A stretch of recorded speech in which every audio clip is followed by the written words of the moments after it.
বড় পাপ, প্রকাশ্য পাপ, অপ্রকাশ্য পাপ, আমি জানি না, তুমি জানো, সব পাপ ক্ষমা করে দাও। লা ইলাহা ইল্লা আনতা, তুমি ছাড়া কোনো মাবুদ নেই। আনতাল মুকাদ্দিম ওয়া আনতাল মুআখির, তুমি আগে থেকে আছো, চিরদিন থাকবে। এই দোয়া আল্লাহর নবী পড়লেন, মুখস্থ নেই? যুবক, তোমার জন্য 7 দিন সময়, আর মুরব্বী ভাইজান আপনাদের জন্য সময় হলো 1 মাস। উবাদা ইবনে সামিত রাদিয়াল্লাহু তাআলা আনহু বলেন, আল্লাহর নবী বলেছেন, মান তারা মিনাল লাইলে, কেউ যদি রাতের 3 ভাগের 2 ভাগ পার হওয়ার পরে উঠে, তারপরে বলে লা ইলাহা ইল্লাল্লাহু ওয়াহদাহু লা শারীকা লাহু লাহুল মুলকু ওয়া লাহুল হামদু ওয়া হুয়া আলা কুল্লি শাইইন কাদির ওয়া সুবহানাল্লাহি ওয়া আলহামদুলিল্লাহি ওয়া লা ইলাহা ইল্লাল্লাহু আল্লাহু আকবার ওয়া লা হাওলা ওয়া লা কুওয়াতা ইল্লা বিল্লাহ রব্বিগফিরলি রব্বিগফিরলি। এখন যা বলবে সেটাই মেনে নেবেন। সব বুখারী মুসলিম, সব। এখন এটা বলার পরে তাহলে বলেন, হাত তুলে বলেন কিছু, আমার ছেলেটাকে বড় করে দাও, নোয়াখালী শহরে একটা জমির ব্যবস্থা করে দাও, কিছু জমি জায়গা করে দাও, একটা ভ্যানের ব্যবস্থা করে দাও, যার যা প্রয়োজন সেটা কিছু বলেন। বললে খুশি হয়, না বললে বেজার হন, বললে খুশি হন, না বললে অসন্তুষ্ট হন। লাইসা সাইয়ুন আকরাবা ইনদাল্লাহি মিনাদ দুআ, আল্লাহর কাছে চাওয়া কাজটা যত প্রিয়, পৃথিবীর কোন কাজ তার কাছে তত প্রিয় নয়। সালাত আদায় করলে নেকি হলো। যখন বলেন আল্লাহ আমি ভিক্ষুক, তুমি আমাকে নোয়াখালীতে 5 শতক জমি করে দাও, তো তখন আল্লাহ খুশি হন। আচ্ছা ঠিক আছে, দিয়ার না দি, তুমি ঠিক বলেছ, আমি পারি, কোন পীর পারে না, ঠিক করেছো তুমি, একটু বলার ঢং ঠিক করে নাও। আগে ইসমে আজম পড়বা, তারপর দরুদ পড়বা, তারপর আমাকে বলবা, নইলে দোয়া ইউনুস পড়বা আগে, তারপর দরুদে ইব্রাহিম পড়বা, তারপরে বলবা নোয়াখালী শহরে 5 শতক জমি দাও, না হলে বলবে একটা ভালো ভ্যান দাও, অনেকদিন থেকে ভ্যানটা ভেঙে আছে। কখন বলতে হবে? রাতের 3 ভাগের 2 ভাগ পার হওয়ার পরে। সম্মানিত দিনী ভাই বোন, মুআয ইবনে জাবাল রাদিয়াল্লাহু তাআলা আনহু বলেন, ইন্না ফিল লাইলি লাসাত লা ইউফিকু আবদুল মুসলিম ইয়াসালুল্লাহ ফিহি খায়রান মিন আমরি দুনিয়া ওয়াল আখিরাহ ইল্লা আতাহু ইয়াহু। কেউ যদি ওই সময় আল্লাহকে ডাকে, রাতে একটা অংশ আছে, একটা সময় আছে, ওই সময়ে উঠে আল্লাহকে যে যা বলবেন আল্লাহ সেটা মেনে নেবেন। অনুমান করছি সেটা রাতের 3 ভাগের 2 ভাগ পার হওয়ার পরে। তবে অনুমান করা যেতে পারে রাত 12টার পর থেকে নিয়ে ফজরের আজান পর্যন্ত। তবে রাতের 3 ভাগের 2 ভাগ পার হওয়ার পরেই এটা বেশি সম্ভাবনা, যা আল্লাহর নবী একাধিক হাদিসে বলেছেন। মাইমুনার কাছে যেদিন রাতে ছিলেন, সেদিন রাতের 3 ভাগের 2 ভাগ পার হওয়ার পরে তিনি উঠে আকাশের দিকে মুখ করে আয়াতগুলি পড়লেন। বোঝা যাচ্ছে সময়টা 3 ভাগের 2 ভাগ পার হওয়ার পরেই হবে। মুআয ইবনে জাবাল বলেন, জাবের রাদিয়াল্লাহু তাআলা আনহু বলেন, কেউ যদি ওযু করে ঘুমায় আর রাতে উঠে এবার যা চাইবে তাই পাবে। ওযু করে ঘুমালে এটা বেশি সুবিধা হবে, বেশি সুবিধা হবে। ওযু করে ঘুমাবেন ডান কাতে, বলবেন আল্লাহুম্মা আসলামতু নাফসি ইলাইকা ওয়াজ্জাহতু ওয়াজহি ইলাইকা ওয়া ফাওয়াজতু আমরি ইলাইকা ওয়ালজাতু জাহরি ইলাইকা রাগবাতার রাহাবাতান ইলাইকা লা মালজা ওয়ালা মানজা মিনকা ইল্লা ইলাইকা আমানতু বিকিতাবিকা আল্লাযী আনজালতা ওয়া নাবিয়িকা আল্লাযী আরসালতা। এটা ঘুমানোর দোয়া,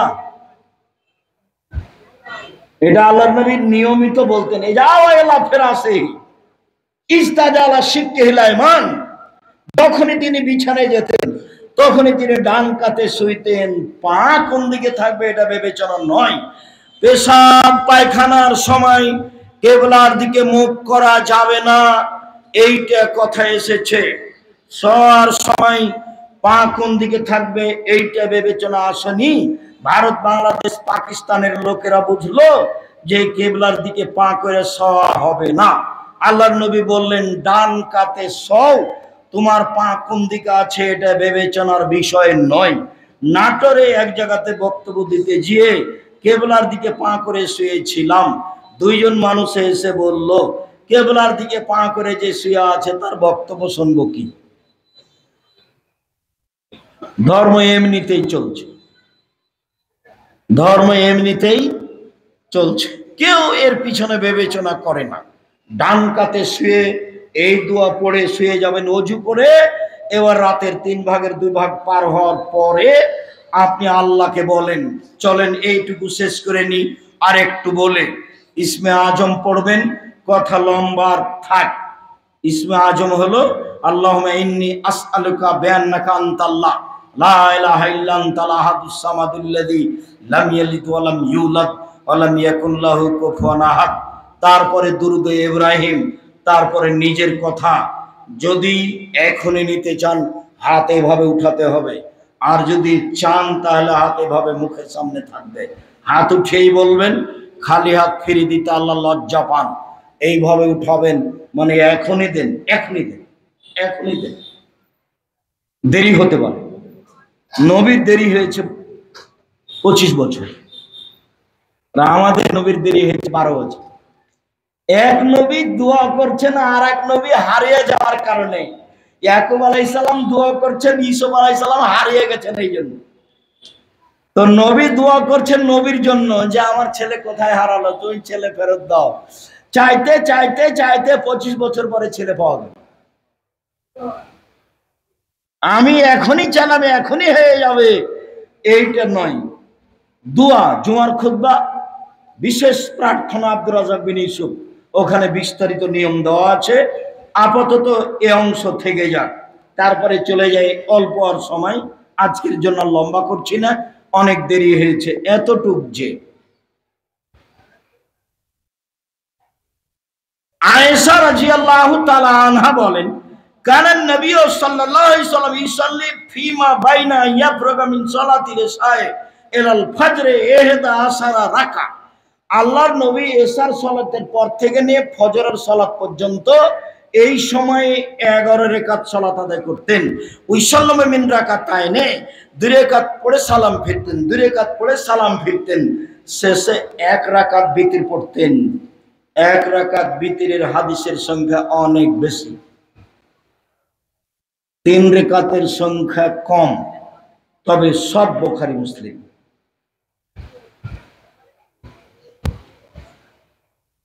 ওমর ইবনে আবি সালামা, আবু সালামা ইবনে আব্দুর রহমান বলেন যে আন্নাহু সালা আয়েশাতা, তিনি একদিন আয়েশাকে জিজ্ঞাসা করলেন যে কাইফা সালাতু রাসূলিল্লাহ সাল্লাল্লাহু আলাইহি ওয়াসাল্লাম ফি রমাদানা, কাইফা কানাত সালাতু রাসূলিল্লাহ সাল্লাল্লাহু আলাইহি ওয়াসাল্লাম ফি রমাদানা, আল্লাহর নবীর রাতে সালাত কেমন ছিল এটা জিজ্ঞাসা। তখন আয়েশা রাদিয়াল্লাহু তাআলা আনহা বললেন, মাকানা ইয়াজিদু আলা 11 রাকা ফি রমাজান ও ফি গায়রিহি, আল্লাহর নবী রমাজান এবং অন্য মাসে 11 রাকাতের বেশি পড়তেন না। রমাজানও 11 আর অন্য মাসও 11, রমাজানও 11, অন্য মাসও 11, 11-র বেশি পড়তেন না। ইসাল্লি আরবান, তিনি প্রথমে 4 রাকাত পড়তেন। লাতাসালানু হুসনিহিন্না, তোমরা তার সুন্দরতা সম্পর্কে জিজ্ঞাসা করো না, তা ছিল কত সুন্দর। ওলাতাসালাল তুলেহিন্না, জিজ্ঞাসা করো না তার লম্বা সম্পর্কে, জিজ্ঞাসা করো না তুমি তা ছিল কত লম্বা, তা ছিল কত সুন্দর। জিজ্ঞাসা করো না তুমি তা ছিল কত লম্বা, তা ছিল কত সুন্দর। জিজ্ঞাসা করো না তুমি তা ছিল কত লম্বা, তা ছিল কত সুন্দর। সুম্মা সাল্লা 4 রাকাতিন, তারপরে 4 রাকাত পড়লেন। জিজ্ঞাসা করো না তুমি তা ছিল কত সুন্দর, তা ছিল কত লম্বা। জিজ্ঞাসা করো না তুমি তা ছিল কত সুন্দর, তা ছিল কত লম্বা। তারপরে পড়লেন 3 রাকাত বিতর। সবই বুখারী মুসলিমের হাদিস। সম্মানিত দিনী ভাই বোন, রাতে সালাতের সময় হলো এশার সালাতের পর থেকে নিয়ে ফজরের আজান পর্যন্ত সময়। তবে উত্তম সময় হলো রাত 12টার পরে। তবে উত্তম সময়, কেউ আপনার স্বভাব রক্ষা করতে পারবে না। আপনার খারাপ স্বভাব আপনাকে ভুল পথে নিয়ে যাবে। সম্মানিত দিনী ভাই বোন, আমি কথার শেষে এসে বলি, আপনারা এই প্রতিষ্ঠানের জন্য আন্তরিকভাবে দোয়া করবেন। এটা দ্বীন ধর্ম শিক্ষা প্রতিষ্ঠান, দেশের সর্ববৃহৎ